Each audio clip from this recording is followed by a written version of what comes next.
시편 82번째 시간입니다. 오늘 말씀은 시편 76편 1절부터 12절 말씀입니다.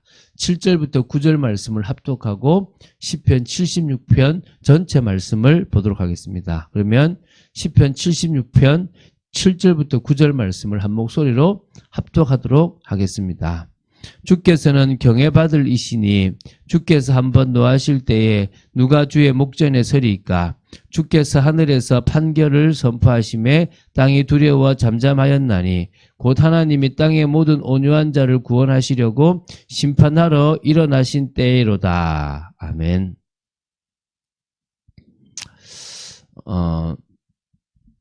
여러분은 응답받으면 어떻게 합니까? 여러분이 원하는 대로 하나님이 들어주시면 정말 감사하고 하나님을 제대로 믿을 겁니까? 오늘 이 시편 76편은 75편과 이어지는 부분이 있는 건데요.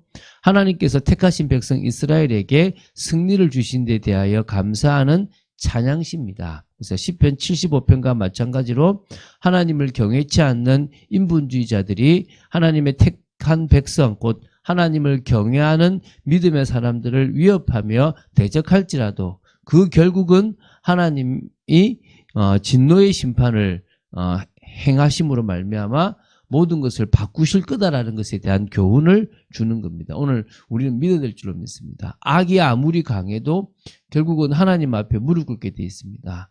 아수르 군대가 이스라엘을 포기하고 남유다를 포위하고 다 멸망처럼 이렇게 멸망하게 하는 것처럼 보이지만 결국 한순간에 7만 5천이 송장이 되는 일이 벌어졌습니다. 하나님의 역사는 일어나게 되어 있다는 것입니다. 자, 이게 구약 성경에 보면 여러분 그 70인역이라고 헬라어 역본이 있거든요.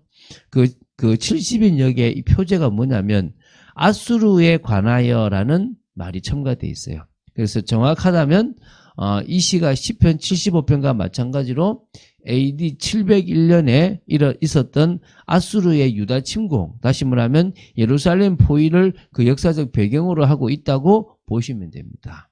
그래서 시편 75편이 아수르가 예루살렘을 포위하면서 그때 하나님께서 공의와 심판을 해 주실 것을 소망하며 하나님을 찬양한 찬양시라면 이제 본시는 하나님께서 예루살렘을 포위하고 있던 아수르 군대를 하룻밤 사이에 18만 5천 명을 다 죽이심으로 말미암아 아수르 군이 퇴각한 후에 하나님의 구원을 감사하며 드린 찬양시라는 부분에서 75편과 좀 차이가 있다고 보시면 됩니다. 그러니까 75편은 하나님의 말씀에 대한 믿음 또 그것에 대한 응답에 대한 감사가 있는 부분이라면 이 시는 이제 그 다음이라고 보는데요. 그러면 같은 사람이 지었냐? 꼭 그렇다고 말할 수 있지는 않습니다. 누가 지었는지 모르겠지만 어쨌든 이게 아삽의 후손 중에 한 사람이 지었다라는 것은 우리가 알 수 있는데 그게 같은 사람인지 다른 사람인지는 잘 모르겠습니다. 자, 어쨌든 시편 76편이 75편과 이어지고 75편은 이사야의 그 응답의 말씀을 듣고 감사하는 시라면 이거는 직접 아수르 군대가 다 멸망하고 나서 그 다음에 이제 감사하는 내용으로 보시면 됩니다. 76편의 내용을 좀 세부적으로 살펴보겠습니다. 크게 세 부분으로 나눌 수 있습니다. 이제 1절부터 3절이 먼저인데요.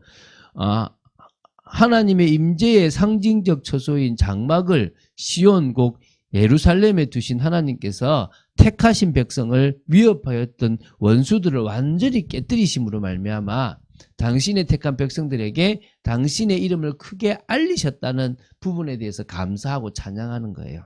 그래서 1절부터 3절을 읽어볼게요. 하나님은 유다에 알려지셨으며 그의 이름이 이스라엘에 크시도다. 그의 장막은 살렘에 있으며 그의 처소는 시온에 있도다. 거기에서 그가 화살과 방패와 칼과 전쟁을 없이 하셨도다. 그러니까 그 당시 근동의 가장 최강자였던 게 아수르였어요. 그 아수르 군대가 예루살렘을 위협했던, 그래서 일촉즉발의 위기 상황에서 하나님께서 그 군대를 하룻밤 사이에 괴멸시켜 버렸습니다. 이건 역사적 이 사건입니다. 이걸 가지고 이제 목격했어요. 이 이 누굽니까? 이 시를 쓴 사람이. 그래서 하나님께서 유다에 당신께서 하나님이심을 뭐요? 알리셨다는 거예요. 당신의 이름이 이스라엘에 크시다는 것을 보여준 거예요. 능력과 의로우심, 위엄을 드러낸 겁니다. 그래서 2절에 보면 살렘, 그리고 뭡니까? 처소니까 하나님의 장막, 이 성전이 살렘, 예루살렘과 이 시온, 다윗성이라고 생각하는 그 시온에 있었다는 겁니다. 그래서 살렘은 예루살렘의 그 고대 명칭으로 멜기세덱이 다스리고 있던 성읍에 대한 이야기를 살렘이라 그래요. 그래서 나중에 다윗이 언약궤를 예루살렘에 정착시키면서 하나님의 임재하시는 거룩한 도시로 상징되었고요. 시온 역시 다윗이 정복했던 예루살렘 남동부 언덕에 있는 요새로 가리키지만 역시 언약궤가 있는 곳을 시온이라고 얘기하거든요. 그곳에 화살과 방패와 칼과 전쟁을 없애버렸다는 겁니다. 그러니까 전쟁을 끝내셨다는 거죠. 4절부터 9절입니다. 다음이죠.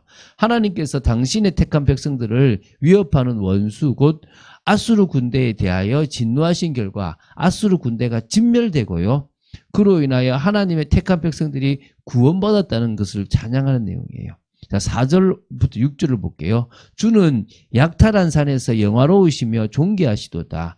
마음이 강한 자도 가진 것을 빼앗기고 잠에 빠질 것이며 장사들도 모두 그들에게 도움을 줄 손을 만날 수 없도다. 야곱의 하나님이여 주께서 꾸짖으심에 병거와 말이 다 깊이 잠들었나이다. 이게 이 4절의 문장이 주는 약탈한 산에서 영화로우시며 이러니까 좀 이상하잖아요. 그러니까 바로 이렇게 보시면 돼요.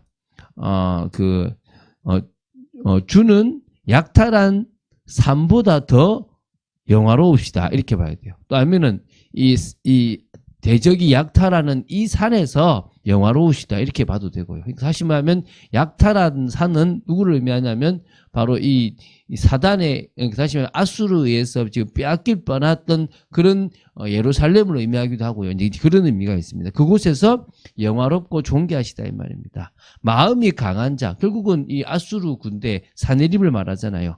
그러니까 하나님 없이도 자기들이 최고라고 생각했던 그들이 다 빼앗기고 결국은 잠잔대요. 뭡니까? 죽는다 이 말입니다. 다 아무도 그들을 도와줄 나라나 군대를 만날 수가 없다는 겁니다. 하나님이 한번 꾸짖어 버리면 병거와 말이 다 깊이 잠들어 버리는 그런 일이 벌어진다는 거예요. 그러면서 이제 7절부터 9절입니다. 주께서는 경배받을 이시니 주께서 한번 노하실 때마다 누가 주의 목전에 서리이까. 주께서 하늘에서 판결을 선포하시며 땅이 두려워 잠잠하였나니 곧 하나님이 땅의 모든 온유한 자를 구원하시려고 심판하러 일어나신 때로다라고 얘기합니다.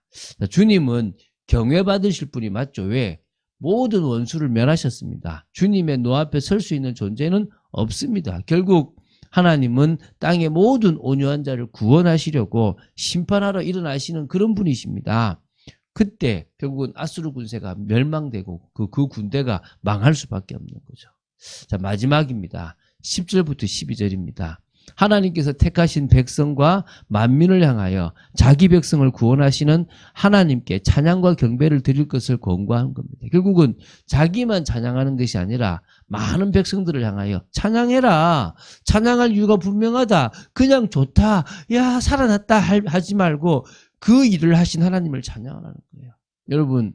여러분이 하나님의 말씀을 들었다면 지금 환경이 바뀌지 않아도 찬양하시고 또 그 말씀 그대로 환경이 바뀌었다면 더더욱 찬양해야 될 줄로 믿습니다.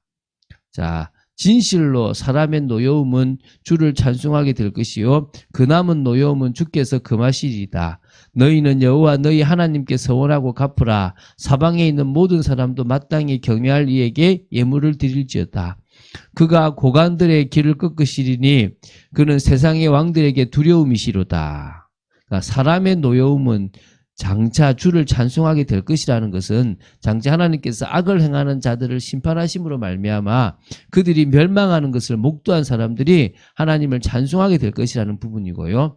그 남은 노여움은 주께서 금하신다라고 할 것은요. 하나님께서 악인들을 심판하여 악인들이 멸망함으로 말미암아 더 이상 악을 행할 수 없게 될 것이라는 그런 상황을 묘사하고 있습니다. 그래서 10절에 악인에 대한 하나님의 심판과 그로 인한 악인들의 멸망에 대해서도 지금 말하고 있습니다. 그러므로 지금 자기는 하나님께 서원하는 것처럼 감사의 고백을 하고 참된 헌신을 하고 또 예물도 드리고 그리고 온전히 하나님이 전 우주 만물 중에서 가장 두려운 분이심을 드러내겠다는 거예요. 여러분, 우리가 위기의 순간에도 기도해야 되겠지만 응답받고 나서도 기도하고 정말 응답 이후에 더 하나님을 바라보는 신앙이 되어져서 성령의 인도받는 귀한 삶을 기쁨과 감사함으로 살아가야 될 줄로 믿습니다. 우리의 삶은 주께 드려진 삶이고요. 주님이 주관하는 삶입니다.